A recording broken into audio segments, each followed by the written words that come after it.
waan haarawaan isinii qaba. Waan haarawaan isinii qaba. Share waliif godha. Share hin geenye malee share waliif godha akka seentanii.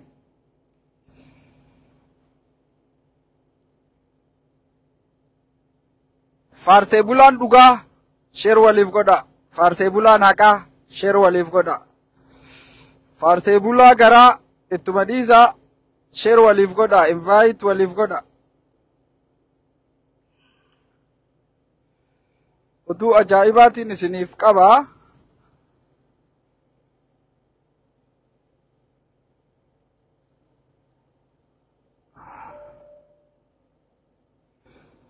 Jarana sagaleen ni jirti. Yoo sagaleen jiraatte akka jirtu mee sagalee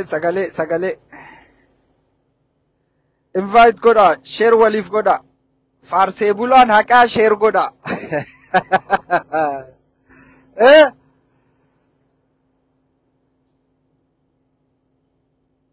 Invite waliif godha. Haasawa oppodiyoon waggaa 7 guutuu haasawaa turteen dhaggeeffatinaati. Waan haarawaan isiniif qaba. Share waliif godha. Dhugaan baana waan haarawaan isiniif qaba. Share waliif godha. Oduu haarawaa dhiisa. Oduu faarsee bulaadhaa dhiisaadha. Haala gurguddaa as deemuutu jira.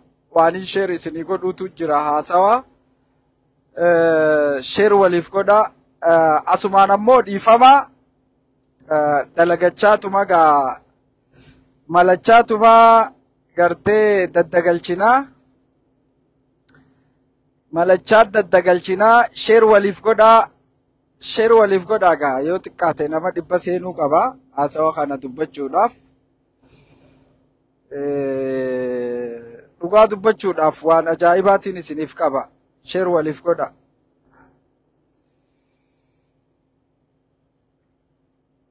Dafa invite waliif godha.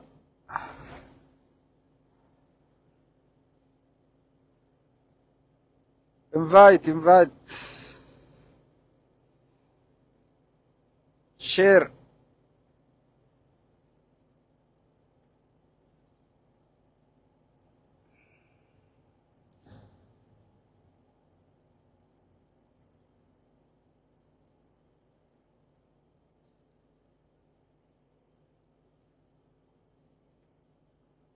share godha jaran. Haasawa kaadireedhaa waggaa 7 dhaggeeffattanii. Haasawa faarsee bulaa waggaa 7 dhaggeeffattanii. Waggaa 7nitti waan diigamu malee, waan badu malee, waan tolu nagarree. Biyya facaatu malee, Oromoo miidhamtu malee, Oromoo gidiraa agartu malee, wanni agarree takka hin jirru. Dhiichisneesi, gammanneesi, gartee waan hedduus agarree. Dafaatii share waliif godha. Share waliif godha. Naqa nama 100 naqa. Faarsee bulaa haqaa. Faarsee bulaa haqaa. Faarsee bulaa haqaa. Faarsee bulaa haqaa. Share. Haqaaf jiraannaa. Haqaaf dubbannaa. Haqaafi kan lallabnu isinii galee. Invite godha. Invite.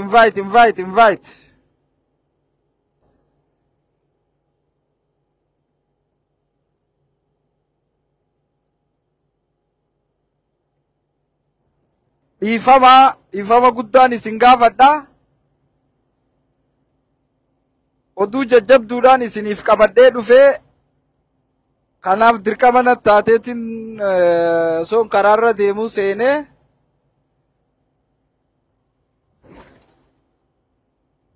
Share waliif godha.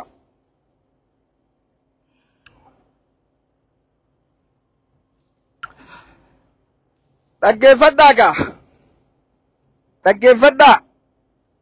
dhaggeeffadhaa share godha jarana waan Oromoon ta'uu qabu waan Oromoon godhuu qabu takkaffaa isiin duraa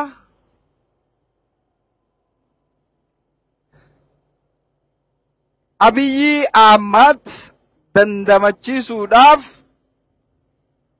iddoonni dhumaa yeroo gabbahu kara TikTokaatiin ololtoonni dabballoonni warri gartee dhugaa waan irra dhaabbatee dubbatu hin qabne Abiyyi Ahmad kutee jira. Oromoon ammoo akka Oromotti maal akka ta'uu qabu maal akka godhuu qabu maaliif akka qophaa'uu qabu waca amma miidiyaarraa wacamu kana waca kaadireen haaroo inni kaadireen moofaan gabbaatee waccu kana waca kanaaf takkaffaa deebisaa guddaan hin barbaachisu haala as deemu jijjiirama as deemu akka kalee akka hin taane akka dabre akka hin taane Oromoon wal mari'atee wal dhaggeeffatee miira isaa eeggatee hayyuu fi beekaa isaa dhaggeeffatee sirna bareedaa sabaaf sablammiif ta'u kan Oromoodhaaf ta'u gadhaabuudhaaf Oromoon beekaa isaa dhaggeeffachuu qaba. Mootummaan kufee yeroon isiniin ja'u hijiba isinif fakkaachuu mala. Ragaalee xixiqqashoo takkaan isinii hima. Ragaalee xixiqqoo takkaan isinii hima. Sheer waliif godhaa. Sheer waliif godhaa. Laali jara keenya mootummaan ka kufee sarraa miti. Dandamachuus hin dandeenye. Durattis deemuu hin dandeenye. Waan qabe takka injifachuu hin dandeenye. Dhimmi kun dhimma biyyaati. Kana gubbaadhaan dandeettii dhabuun siyaasa wallaaluun humni gartee garaadhaaf jiraatu biyyaa fi lammii biyyatti dhabachuu jiraachuurraa kan ka'e siyaasni dhabamee hojmanni dhabamee lammiif yaaduun dhabamee waan takka dandamachuu dadhabanii mootummaan kun gala ka'aa jira jechuudha.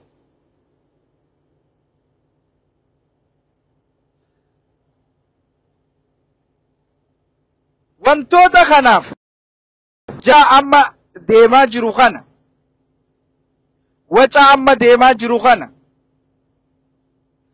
ummata Oromoo burjaajeessuuf deemu kanaaf gaafii muraasa gaafachuu qofaatu isin barbaachisa.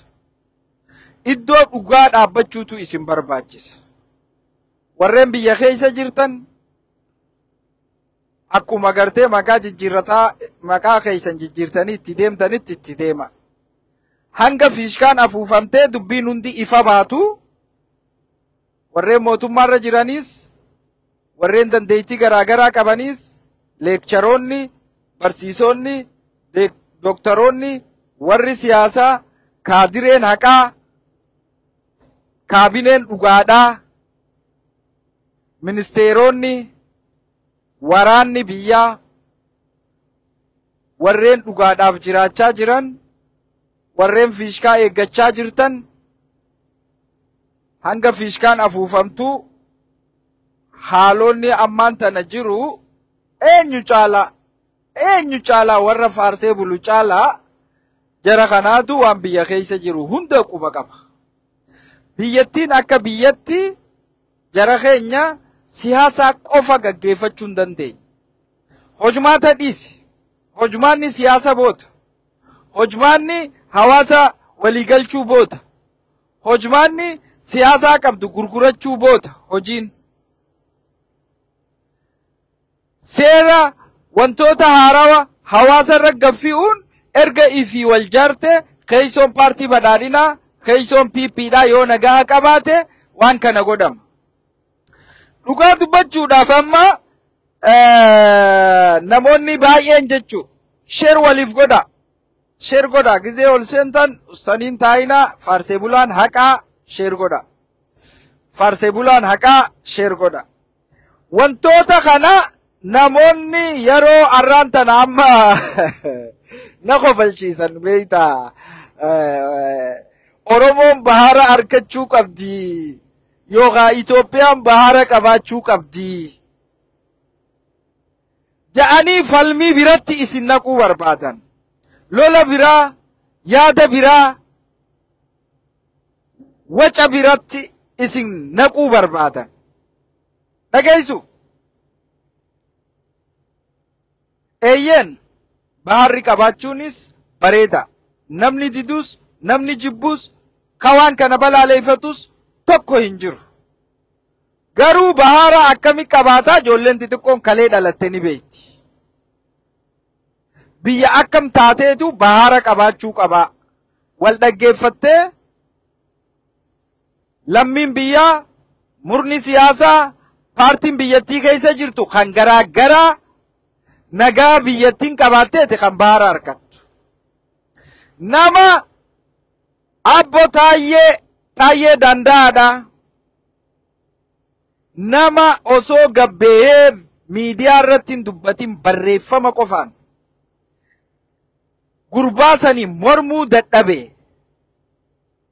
Bahara Shaabiyaan mormee, Oromoon mormee, Amaaraan mormee, Tigraayin mormee, Eltiraa dhaqee bahara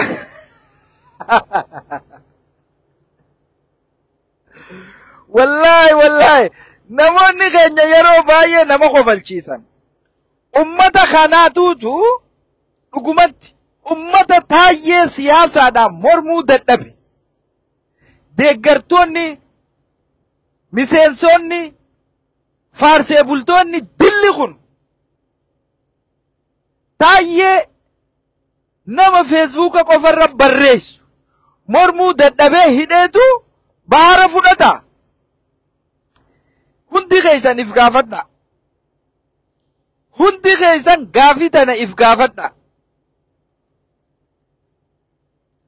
Waboo magaalaa jalduudhaa dhuunfattee ummata isaanii walitti qabdee biyyattii tana ji'aa takka Oromiyaa tana girgireessaa jirtu keessatti mootummaan kun bahara fudhachuu danda'a. Biyya takka loluudhaaf waliigaltee nama feesisa jara keenya. Ay caffee. Laal kaadiree warreen dhugaa jirurra hin dhaabbanneef dhugaa jirurra dhaabbatee dubbachuu hin dandeenye. Nama waan kalee yaaduu hin dandeenye. Nama immoo beekumsa malee beekumtii malee beekumsa siyaasaa duwwaa tuqaa shan hin qabne ajandaa akkan taane jala akkan oriine yeroo amma Oromoo wal dhaggeeffachuu qaba. Waan hunda dura ka dursu akka Oromootti haala amma as deemu kanarraa Oromoo wal mari'achuu qaba. Akka kana duratti beekaan heddummaatee beekaa beekamaa jala ori'uu osoo hin taane jara keenya jijjiiramni dhibbaan dhibbatti dhufee jira. Wallahi jijjiiramni dhibbaan dhibbatti ni dhufa. Dhibbaan dhibbatti. Abiy Ahmed ni kuta. Jijjiiramni biyyattii keessatti ni dhufa. Garuu wanti Oromoon beekuu qabdu jijjiiramni dhufu wacaan, miiraan,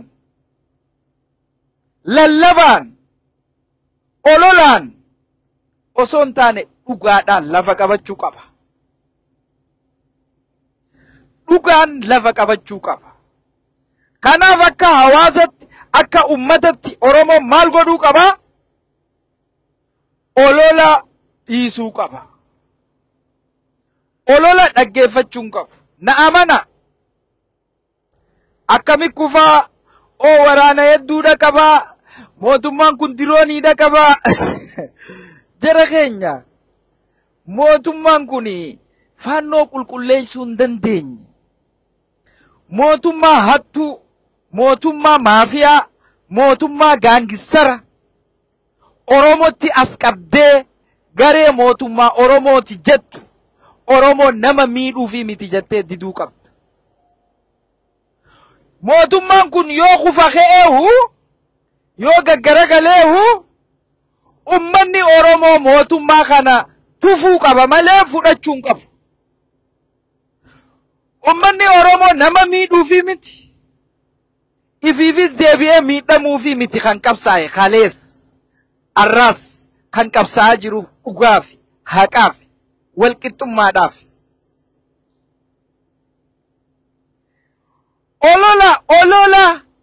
Olola mootummaa kana guddisanii isinitti himan dhaggeeffachuun qabdan. Okay, mootummaan kun yoo ka guddatu taate maaliif Taayyee sodaata? Qawwee diroonii waraana jaarratee yoo ka jettu taate, siyaasaadhaan jaaramee yoo ka jettu taate, maaliif Jawaar sodaata? Olola badhaadhinni ifaarsu ummanni dhugatti hiikuu hin qabu. Warri barbaadu haa hiiku. Warri garaadhaaf haqa ummataa dhoysu. Warreen akka caffee raammisfaan soba olola badhaadhinaa haa hojitti hiiku. Dhugaan isiniin jaa mizaana keessanirra kaa'a. Sheer waliif godha. Sheer waliif godha. Mizaana keetirra kaayyadhu mootummaa kana laali. Olola jaamuu miti. Waraana ni qabaa hanga funyaanitti hidhatee Abiyyi ganaa namni achiisosoo sun jiru. Maali mootummaan jabaan nagaa jabaa buusaa bara. Mootummaan jabaan abaa hodhee ifirraa dhoorkaa bara. Mootummaan jabaan faannoo sirraa dhoorkaa bara. Mootummaan jabaan nama ganda keessaa sijjeessu sirraa dhoorkaa bara. Mootummaan jabaan biyyattiidhaaf nagaa buusaa bara. Kana ni wallaalte Oromootiyyaa ni beeytan. Abbaan ololuu ni olola malee Oromoon waan dhugaa ni beeyti. Bareechitee tolchitee Oromoon waan dhugaadhaa ni beeyti. Sagaleen ni jirtimi? Sagaleen ni jirtimi? I think inuma jirtinsaa. Kanaaf ummata kiyya wanti gartee beekuu qabdan jijjiirama dhufuuf if qopheessu. Jala murtanii jijjiirama dhufuuf if qopheessu. Jijjiiramni parsantii 100% dhufee jira. Jijjiirama dhufu saniif ammoo wal dhaggeeffataniiti mari'atanii beekaa ifii walitti qabatanii haalonni ammaa haala durcaalaa badaa waan ta'eef akkamitti badaadha haalli ammaa humna qabaatee osoo hin ta'in haalli ammaa haala gartee Oromoo tana walirra bituuti. Haala Oromoo tana garaadhaan walirra bituu maallaqa kannanii fi Oromoo tana wal ficcisiisu tokko tujjaaromsanii kaan miskiinemsu warra badhaadhina deeggaru tujjaara badhaadhina ol qabanii tujjaara mootummaan deeggarre gaqqabu caffee ol fuudhanii caffee maallaqatti kannanii maammeedhaan wal afaan dhaabuu isinii galaa. Kanaafi haalli kun haala fokkotaa ta'e haala durirra jechuudha. Kun Oromoon akka Oromootti ammoo waan kana akka jiru beekee dhimma isaa siyaasa irratti xiyyeeffachuu. Ummanni baay'een yerooniin namoonni tokko waan takka dubbate kara gosaa fiiguu fedha. Gandatti fiiguu fedhan. Kutaatti fiiguu fedhan. Warri kun hundi warra maallaqa nyaateedha. Warra maallaqa nyaatee ummata Oromoodhaa kan agartee burjaajeessuu barbaaduudha.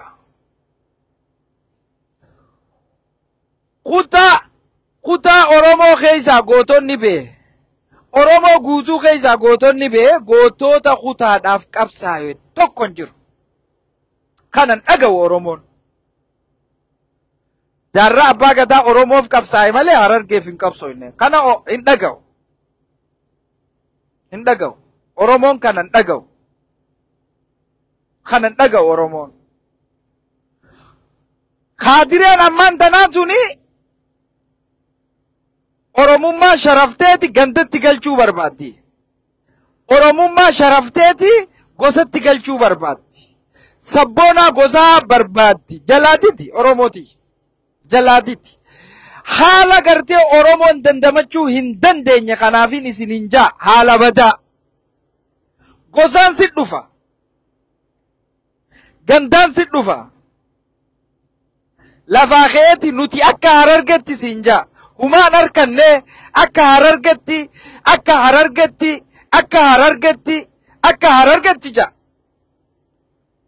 Eenyu namni akka Harargetti qabsaa'e.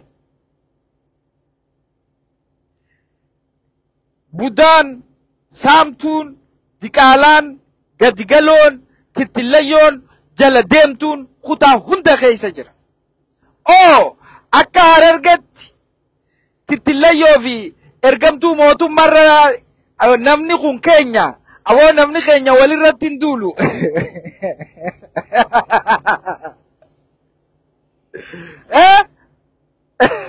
Laal namni keenya walirratti hin duulu.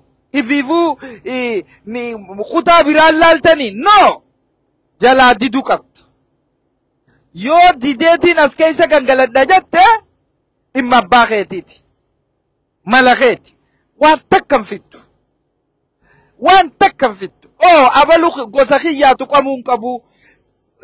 Boo gosa batabatee dhuyda saahibii.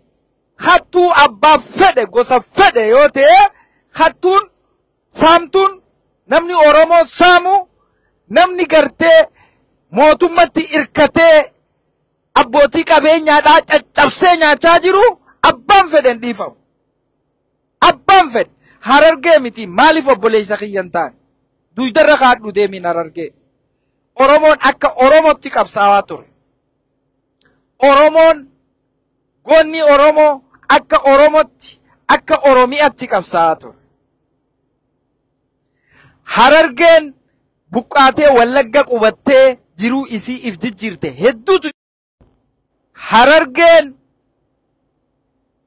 buqqaatee Jimma Abbaa Jifaar Iluu Abbaa Boor qubattee mataa isii if jijjiirte hedduutu jira.